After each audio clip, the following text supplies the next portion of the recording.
Ya, apa kabar Dimas Diajeng dan netralis dimanapun Anda berada?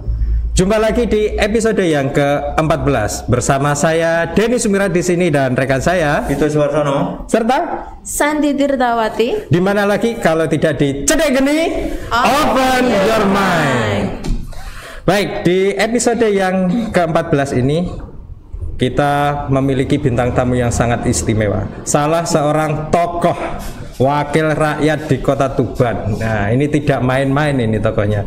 Bukan kaleng-kaleng kalau bahasa sana ya, gitu. Beliau itu merakyat penuh dengan dedikasi dan pengabdian. Siapakah dia? Tunggu dulu. Tapi jadi tugasnya narasumber kita ini. Tugasnya narasumber kita ini ya. Itulah merakyat, dedikasi dan penuh dengan pengabdian. Siapakah beliau? Beliau adalah Bapak Andi Hartanto SPD. Selamat datang di studio kami. Pripun kabarnya Mas Andi? Alhamdulillah sehat. Di masa pandemi kita diberi kesehatan. Iya, ini kelihatannya mic-nya kurang dekat.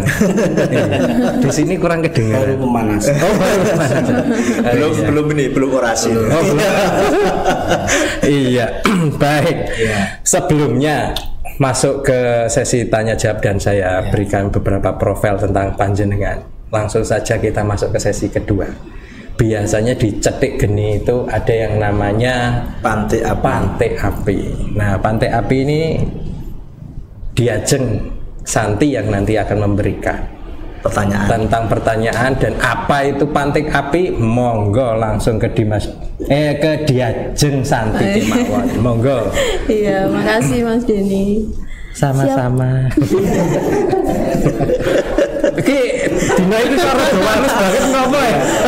Aku kalusen po. Iya, kalusen ya. Padahal iya, apa genine iki mau kudanan ya? Rong dino udan ya? Kanyepen nih. Akhir bulan. Oh iya. Loh, besok kita sudah iya. Monggo. Baik, makasih Mas Denny. Langsung masuk ke pertanyaan yang pertama ya, Pak. Ini dijelaskan dulu. Iya, Pantai harus seperti apa? Menjawab seperti apa? Harus dijawab salah satu. Ini kan ada dua pertanyaan. Jadi harus pilih salah satu. Pilihan ganda. Iya, harus pilih satu tanpa mikir, Pak. Tapi yang mendengarkan, Pak. Yang mendengarkan tapi menjawabnya nggak usah mikir. Nah, jawab aja. Siap. Nanti hasilnya sertifikat. Oke, monggo. Iya. Bangsa atau negara? Bangsa. Kursi atau regulasi? Regulasi. Dongak atau nunduk? Nunduk. Lidah atau ucapan? Ucapan. Wayang atau dalang? Wayang. Demokrasi atau pembangunan? Demokrasi. Serasi atau selaras? Selaras. Daun atau buah? Buah. Desa atau kota? Desa. Politik atau agregator? Politik. Mantap sekali.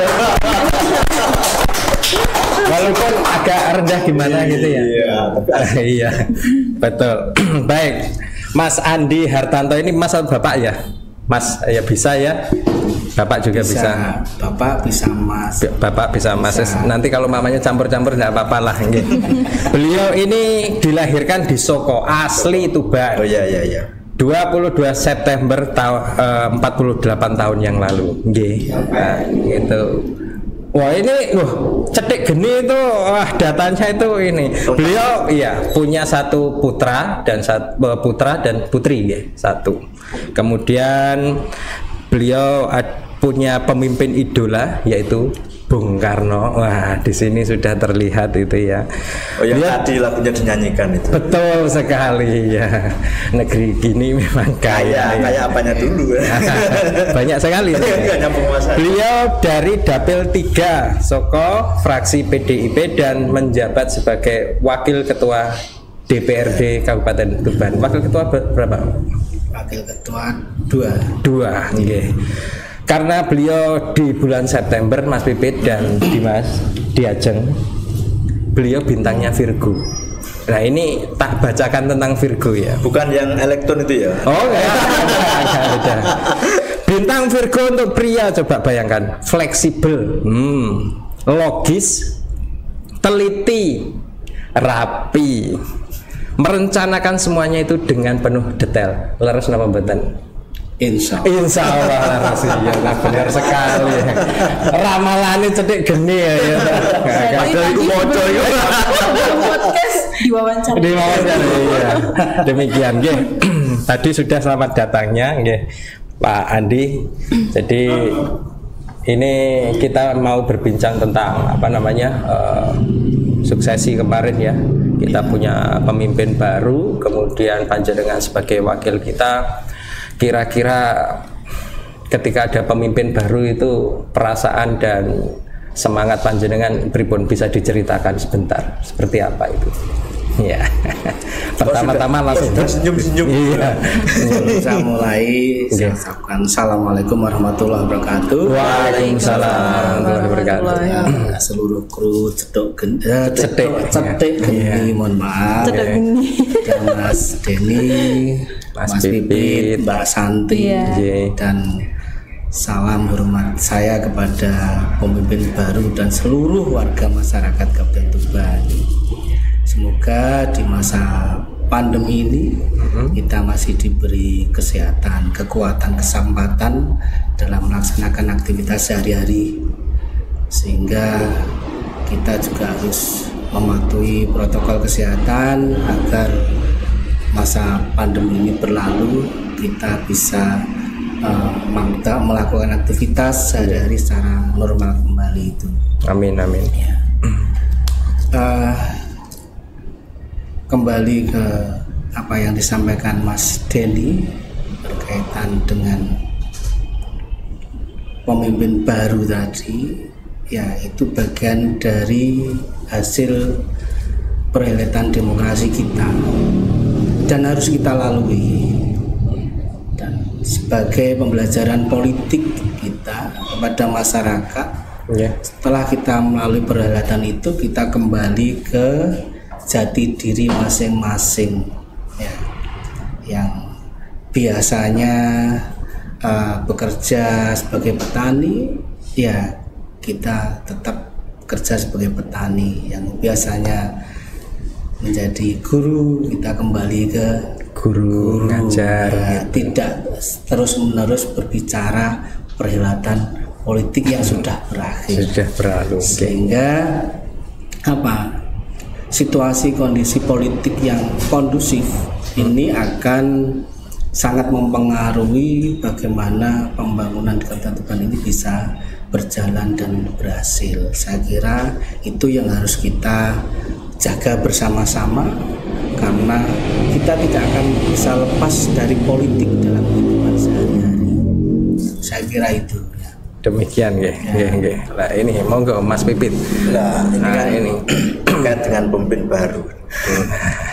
Pemimpinnya baru, rakyatnya lama. Kemiskinannya juga lama ini. Problemnya lama ya? Lama sekali.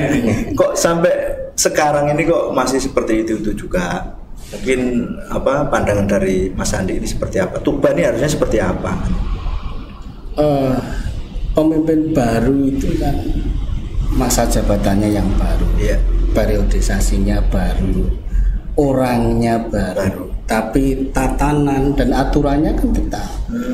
Kalaupun berubah, para pemimpin itu kan hanya melaksanakan tugas dan tanggung jawabnya.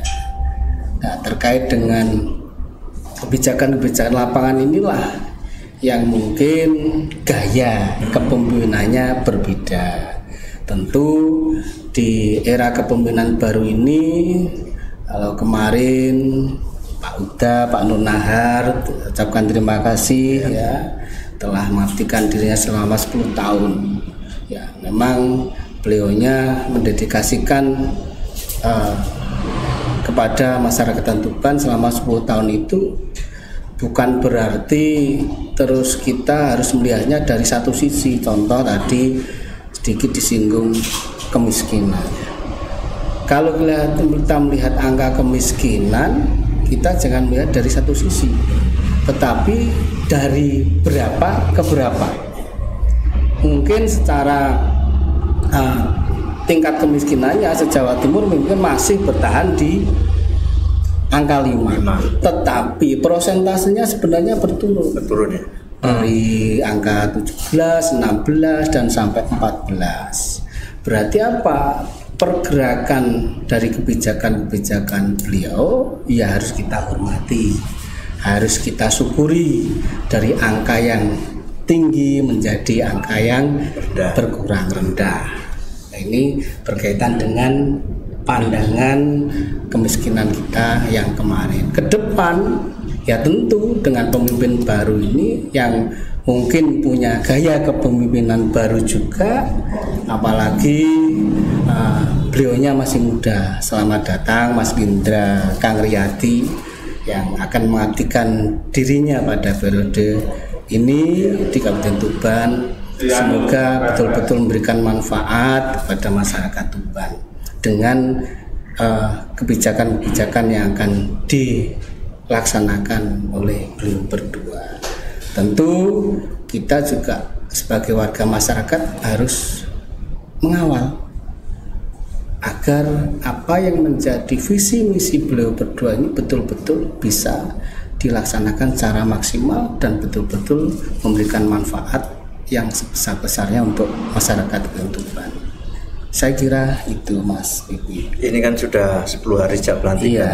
Kira-kira apa yang Mas Andi lihat perkembangannya, atau mungkin ada perubahan dari pemimpin lama ke pemimpin baru? Mungkin sudah ada yang bisa kita lihat gitu loh, apa kira-kira? Ya, pada intinya pemimpin itu kan melaksanakan tugas tanggung jawabnya sesuai dengan undang-undang, sesuai dengan aturan.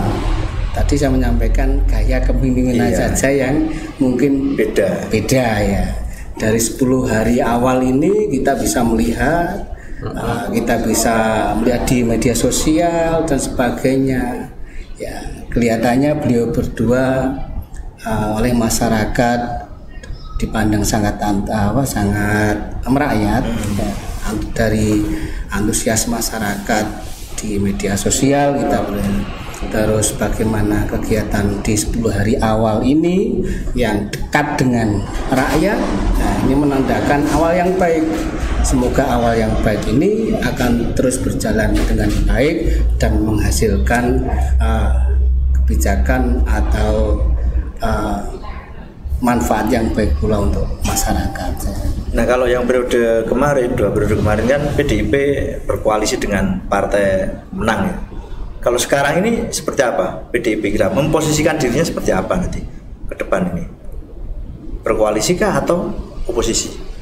Atau pada intinya PDI Perjuangan ini kan partai pemerintah ya di pusat, dan di daerah kita harus tegak lurus selaras dengan pemerintahan pusat juga. Makanya tadi selaras tadi. Iya betul ya. Selaras. Ya.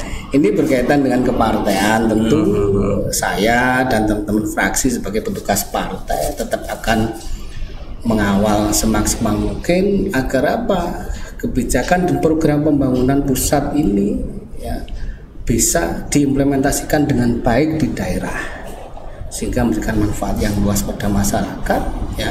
Tentu tidak akan melepas dari tugas pokok dan fungsi kelembagaan DPRD. Tentu itu di luar mungkin apa yang harus dilakukan terkait dengan kepartaian tentu, tapi berkaitan dengan tugas tanggung jawab tetap akan berjalan sesuai dengan koridor aturan yang berjalan. Kalau kira-kira nanti seperti apa langkahnya? Barangkali sudah ada pola komunikasi, sudah ada komunikasi antara partai pemenang dengan PDIP sekarang ini barangkali? Secara kepartaian kita belum melakukan komunikasi karena tentu memberikan support atau dukungan politik itu kalau di PDI Perjuangan melalui proses, dalam arti proses kepartaian. Partai merapat dulu dengan seluruh pengurus, bagaimana menyikapi dengan kebijakan pusat, kebijakan Dewan Pimpinan Pusat Partai juga, bagaimana kita harus mengawal program dan kebijakan pemerintah pusat yang presidennya Jokowi dari kader PDI Perjuangan. Nah, ini harus kita rapatkan dulu, baru kita komunikasikan kepada beliau berdua sikap dan posisi PDI Perjuangan di Kabupaten Tuban itu akan seperti apa terhadap pemerintahan ke depan. Wah, ini menarik. Ini ada pertanyaan saya ini saya ada pertanyaan dua ini. Nah, yang pertama ini tak slide dulu ya. Yang pertama, dalam demokrasi itu kan ada yang namanya oposisi nih. Oposisi ini hanya meminta pendapat panjenengan saja. Menurut panjenengan itu oposisi di Tuban itu seperti apa begitu? Oposisi yang ada di Tuban seperti apa? Terus kemudian yang kedua itu katakanlah tadi kita harus tegak lurus dengan partai begitu. Namun ketika rakyat katakanlah kita kan wakil rakyat nih. Nah, ketika rakyat sendiri di Tuban itu meminta, udah kita oposisi begitu. Nah, ini biasanya seperti apa ini Pak Andi? Dalam opini panjenengan begitu, karena menjadi seorang wakil rakyat. Nah, ini diprosesnya seperti apa ini antara partai dan rakyatnya ini seperti ini. Nah, itu. Ini biasanya jadi keasikan tersendiri ini studinya. Demikianlah ini. Dua. Langsung luru iki. Nggih.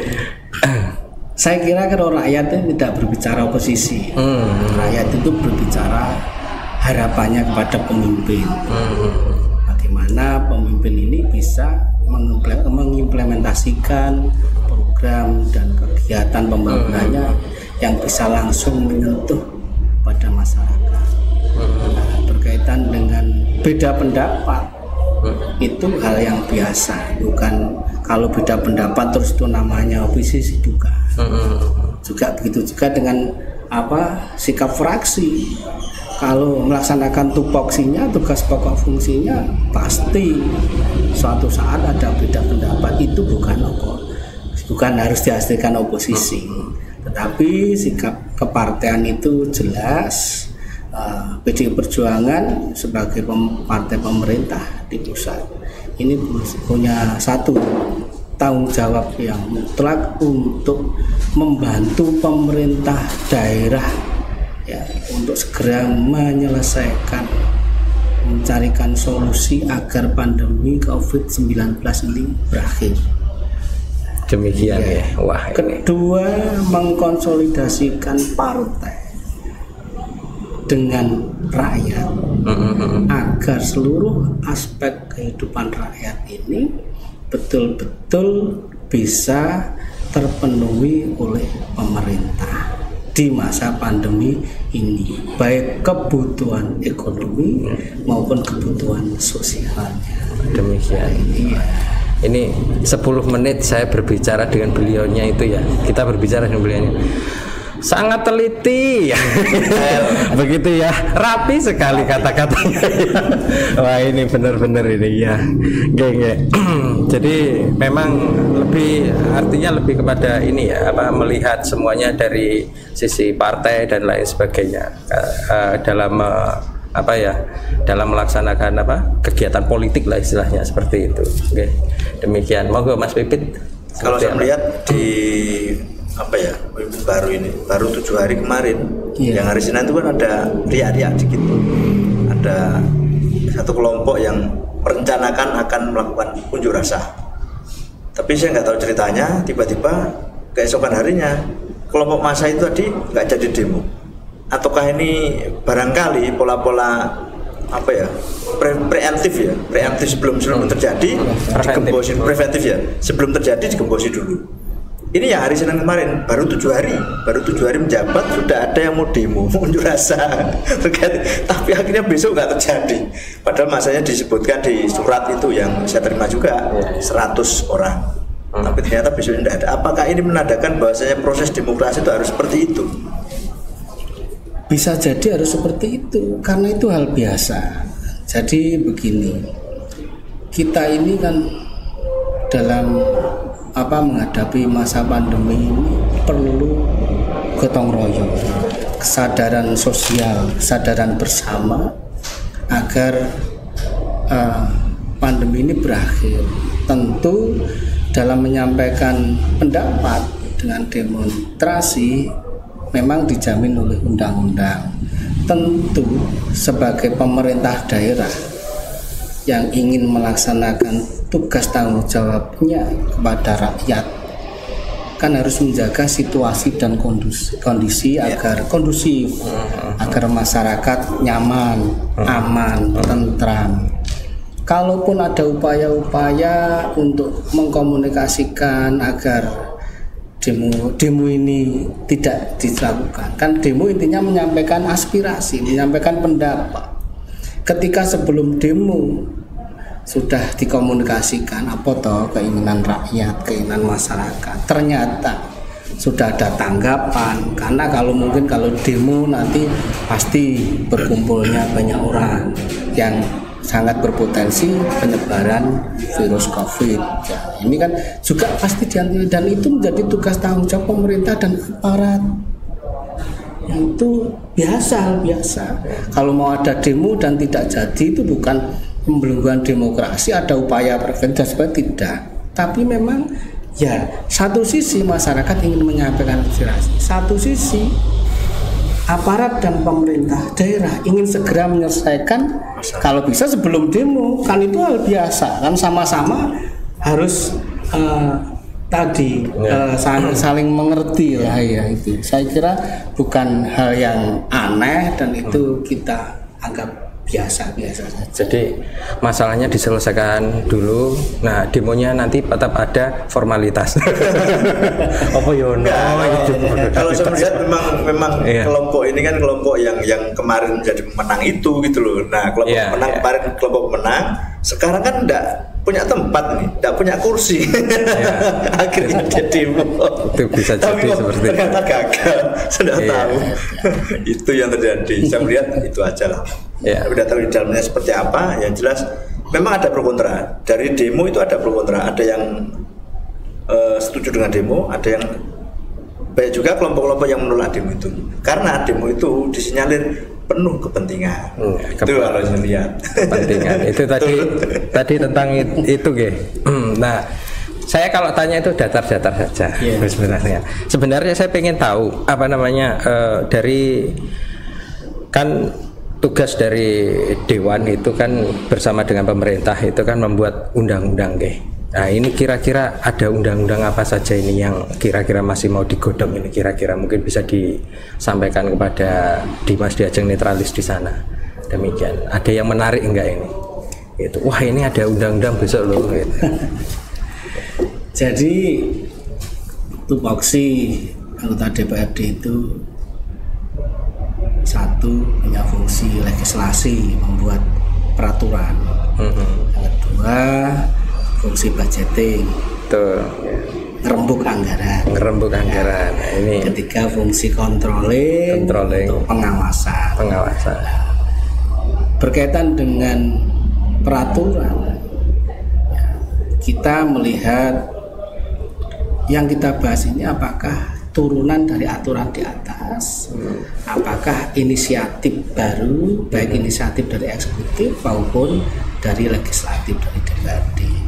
Kebetulan di semester 1 ini ada 6 peraturan daerah yang sudah kita selesaikan kemarin, ya, dari eksekutif 6, dari inisiatif anggota DPRD ada 4, termasuk diantaranya berkaitan dengan penyandang disabilitas, itu termasuk itu, penanaman modal dan sebagainya. Saya kira ketika kita melaksanakan proses pembuatan peraturan ini dengan baik, insya Allah hasilnya baik dan memberikan manfaat yang baik secara luas kepada masyarakat.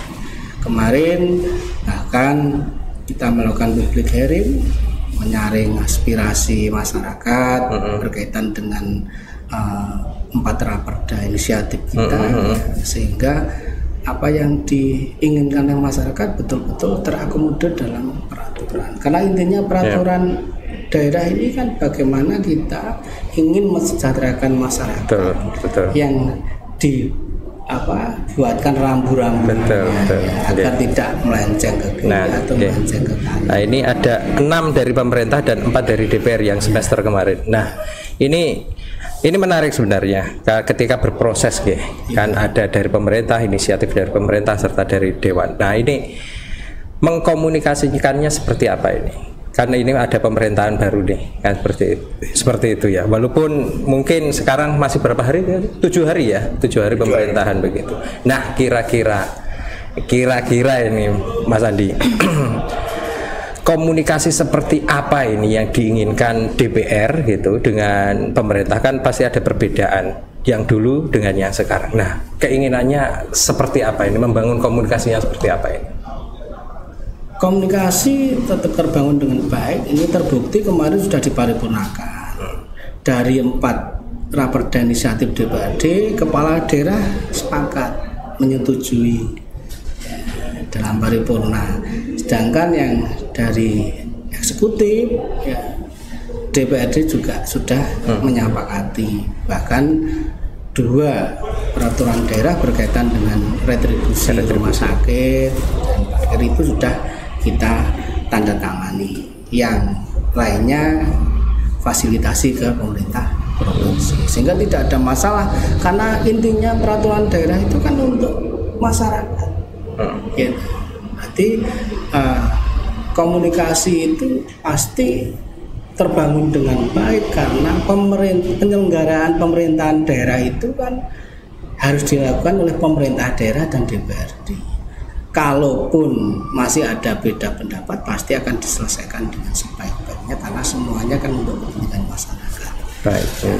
Sekarang sudah tidak zamannya lagi kita mempertontonkan seperti era-era yang dahulu ya. Tapi kelihatannya rakyat pengen yang kayak kemarin. Sebagian rakyat, ya termasuk saya. termasuk saya ini. Biar mame ngono ya. Harus ada oposisi. Iya. Kalau nggak ada oposisi, enggak ini ya gitu ya. Tapi nggak apa-apa lah. Cuma ya tadi kalau itu dengan komunikasi dengan pemerintah kan begitu. Lalu bagaimana nanti pinginnya terbangun ini? Kan pasti ada pemerintahan baru nih. Terus kemudian fraksi-fraksi di dalam ini pun juga pasti ini kan juga ada katakanlah pergerakan kan begitu. Nah, mensiasati agar terjalin komunikasi yang bagus demikian dari fraksi PDI seperti apa ini yang di sana? Masih tetap dengan yang lama ataukah mau yang dengan yang baru, gesekannya seperti apa ini artinya fungsi controlling itu loh, fungsi controlling ya antara legislatif dengan eksekutif itu kan harus ada pembeda lah. Kalau berfusi itu kan sama kayak orang selingkuh gitu, kali pacaran terus itu. Tapi fungsi controlling itu harus ada. Pengennya saya itu memang benar-benar controlling, jangan menahan dong.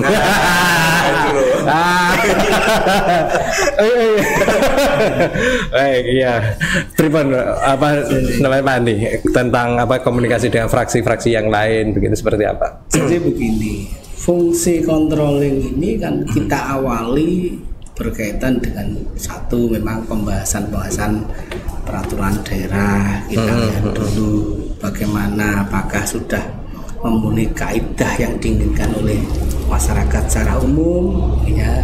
Contoh retribusi, kira-kira retribusinya ini sudah standarnya rakyat Tuban atau belum di angka kemiskinan seperti itu, kan apakah tinggi apakah rendah. Pasti itu kan bagian dari fungsi controlling juga. Berapa nilainya tuh retribusi yang disepakati?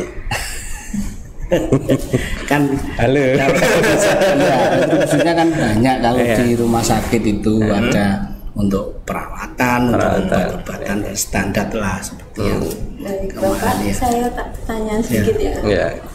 Ini tadi katanya kan Bapak mengidolakan Soekarno ya? Iya. Nah, sampai lagunya yang dibawakan sama Cak Siro aja sampai lagu Soekarno juga. Iya, Itu kenapa kok bisa mengidolakan Soekarno itu gimana? Kenapa? Iya, kenapa? Mbak Santi, Santi, Mas Denny, Mas Bibi, Iya. saya bisa duduk bebas di sini, bisa berbicara bebas. Ini kan buah perjuangan beliau Bung Karno beserta para pejuang bangsa. Itu satu yang mendasari bagaimana kita Saya pengen nangis. Makanya tadi kan pilih buah, bukan pilih daun ya. Buah atau daun buah. Ini. Iya. kan buah perjuangan beliaunya. Itu oke. Kita ini ya, sebenarnya hanya dituntut untuk mewarisi api perjuangannya saja. Kayak Sudah cetek di sini. gini ya. Sudah artinya ini. Filosofinya ada. Iya. Makanya kan cetek geni, petikan api, Betul. membangkitkan. Cuma malam hari ini nih agak terasa adem begitu. Geninya agak terasa adem gitu. Iya. Jadi karena itu jenengan mengidolakan Soekarno begitu. Iya. Sifat apa yang jenengan ingin tampilkan atau disimpan begitu? Yang menjadi inspirasi. Yang menjadi inspirasinya gitu. Bung Karno ini betul-betul tokoh yang sangat merakyat. Seluruh inspirasi hidupnya, dharma baktinya untuk bangsa ini diambil dari rakyat yang paling bawah. Yaitu yang namanya Marhen tadi, bagaimana seorang Marhen ini ingin menghidupi dirinya, keluarganya, harus bawa cangkul, mungkin hanya sebagai buruh tani, tetapi pada akhirnya bisa.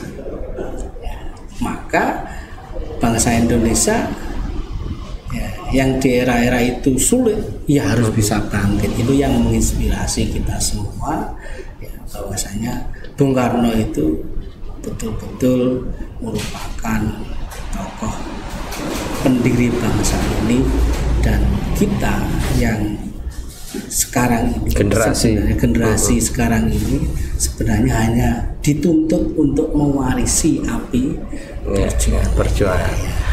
Itu siap ya. Kayaknya sudah ada tanda-tanda. Oh ya, sudah tanda ya. Wah, tinggal sedikit lagi ya. Jadi kalau saya melihat tadi, makanya Mas Andi memilih bangsa daripada negara. Ini kan sangat sangat filosofi sekali. Artinya Bung Karno memang menyatukan bangsa-bangsa se-Nusantara, lalu berilah sebuah negara kesatuan negara Indonesia.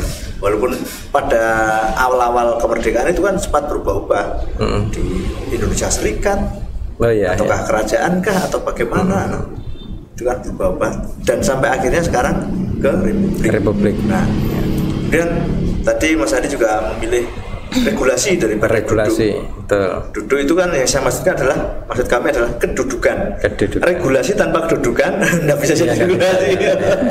Itu maksud kami. Dari Pantai Api itu kan sudah terlihat seperti apa gambarannya narasumber kita ini nanti ke depan kan begitu. Bintangnya Virgo.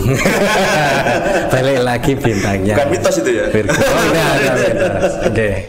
Baik, Mas Andi, ini sebelum kita pamungkas di acara, kita minta pesan saran panjenengan terkait dengan tema kita pada hari ini di episode yang ke-14 ini tentang wakil rakyat dan suksesi yang baru. Bagaimana menurut panjenengan? Monggo diberikan pesan pada kita sebelum kita pamungkas. Terima kasih. Saya hanya berharap dukungan dari seluruh masyarakat Kabupaten Tuban bahwa dengan era kepemimpinan baru ini, mari kita bersama-sama bergotong royong. Bergotong royong itu ya apa yang dimiliki. Seperti Cetek Geni ini kan bergotong royong mensosialisasikan, memberikan informasi kepada masyarakat yang awalnya belum tahu bagaimana dari sisi mana kemiskinan kita melihatnya, akhirnya tahu. mungkin dari sisi lain orang hanya berpikir bahwa Tuban itu peringkat 5 ya, padahal ada pergerakan dari tinggi ke bawah. Nah ini kan Cetek Geni ini mempunyai manfaat juga pada masyarakat, sehingga terima kasih. Gotong royongnya kan seperti itu ya, memperlancar arus informasi. Ya, terima kasih. Maka kita bergotong royong bersama-sama ya, sehingga situasi dan kondisi Kabupaten Tuban ini bisa aman, nyaman bagi seluruh warganya dalam melaksanakan aktivitas sehari-hari, bisa bekerja dengan baik walaupun di masa pandemi tetap menggunakan protokol kesehatan. Terus mari kita support bersama-sama. Perbedaan politik itu biasa, tetapi dalam rangka untuk kepentingan yang lebih luas, kepentingan masyarakat, rakyat, apalagi kepentingan bangsa dan negara ini yang lebih utama. Sehingga mari kita pinggirkan sedikit ego kita ya ini demi masyarakat Kabupaten Tuban. Terima kasih. Belakangan ini memang menginspirasi ya, egonya gitu ya. Kita tetap harus bergotong royong, nilai-nilai yang menjadi pegangan kita dari nenek moyang kita dulu. Nah itu pesannya Mas Andi tentang gotong royong, singkirkan ego, toleransi tetap ditegakkan. Demikian. Baik, itu semuanya rekan-rekan Dimas, Diajeng dan Netralis dimanapun Anda berada, tidak ada di channel yang lain, hanya ada di Cetek Geni Open Your Mind. Sampai jumpa.